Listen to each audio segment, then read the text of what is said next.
Welcome, welcome, welcome. Day 33, ladies and gents. Today we're going to be talking about probing and clarifying questions. So, these, to put it short, are questions that the top closers are using. And these are the questions that keep the sales call conversational. And not just that, but they actually allow the prospect to feel like it's not an interview, and it actually allows the prospect to feel heard. And I'll show you the examples of what kind of questions to ask as we go on in this video. But what I want to be talking about most importantly is why these are so effective and why you need to implement them as soon as possible. So you have obviously the framework and the probing and the clarifying questions you kind of sprinkle in throughout, right? So why do they matter? Right? Most new closers will think that selling is about talking and questions. It's not, right? It's about listening. And what probing questions and clarifying questions do, right? So, for example, when I say probing question, it's like, well, how does that make you feel? Is that having an impact on you? Right? And a clarifying question is like, what do you mean by that? Right? Those are examples, so you can kind of understand it as I'm talking about it.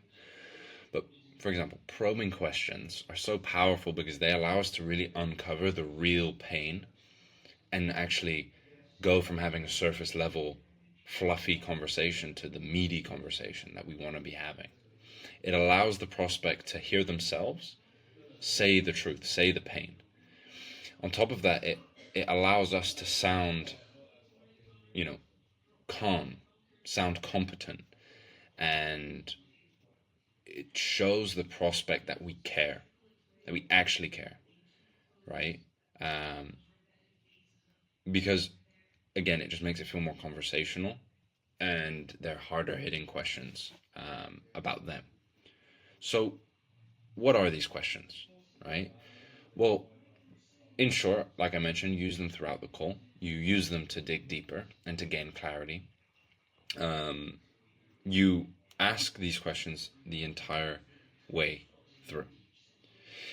So, an example, for example, from like a problem awareness section would be okay.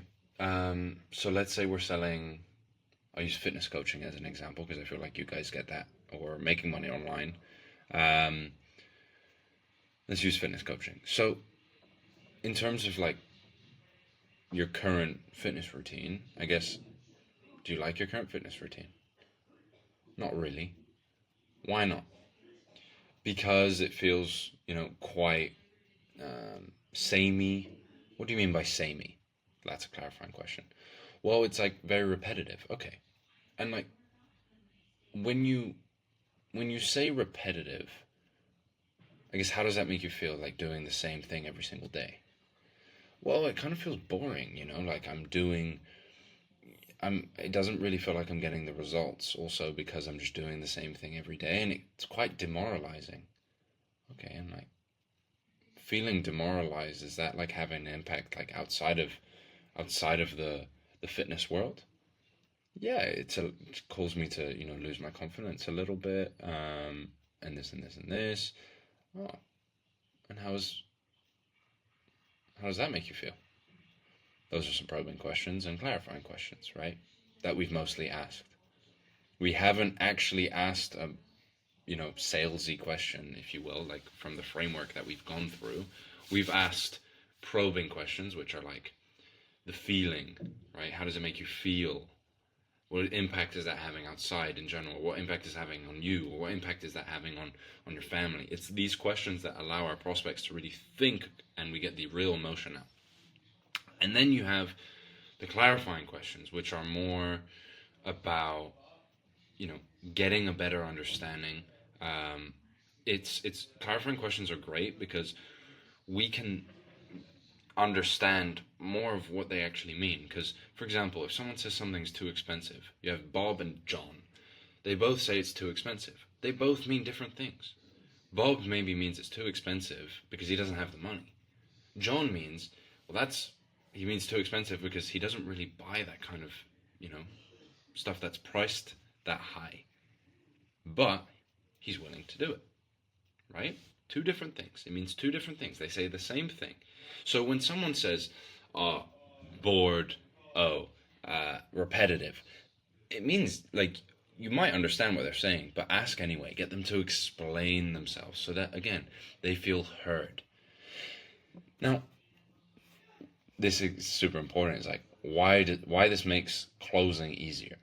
Because when you clarify and you probe and you dig deep, you get to understand them better, but most importantly, they understand themselves better. You get more emotional leverage, and this allows you to bring that in and loop back to it in the pitch, which is extremely powerful. And throughout doing these questions, you build a massive amount of trust without trying hard at all. And, most importantly, they start saying things they've never told anyone. And they've maybe even never said them out loud before. And that is when real change starts to happen for them, the prospect, which is very powerful. Okay. So, obviously, why does this work? Because people believe their own words more than anything you can tell them. I've mentioned this before, right? The best sales calls are the ones where the prospect is selling themselves, and they do that by hearing them, hearing themselves. They say the words out loud, they hear it. And probing questions and clarifying questions are what we basically do to, get them there, quite simply. Let me show you some kind of like examples, I guess, of these in more depth, right? So, for example, in like the problem awareness probing questions, right? These are a few. Like, how long has that been going on for?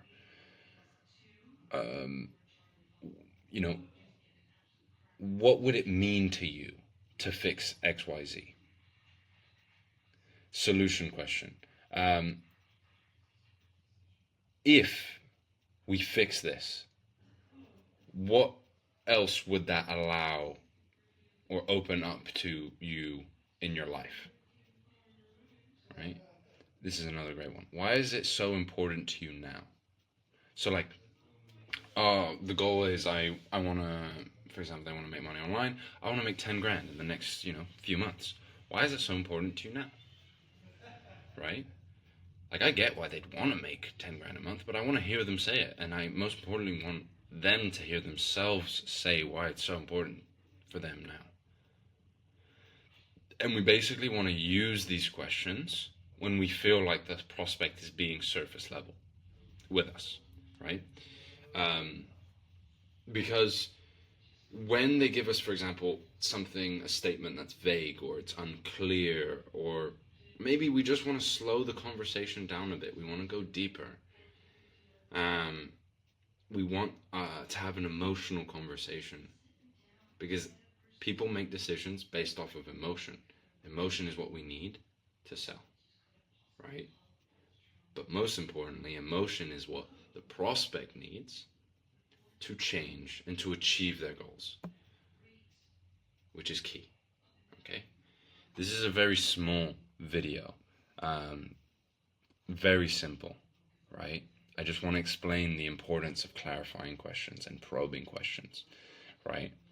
And why using these questions is so powerful in sales, because it gets us to have a real emotional conversation with the prospect. So, that's everything for today. And tomorrow, we're going to have a good one. All right, so come prepared, come ready. And I'll see you then.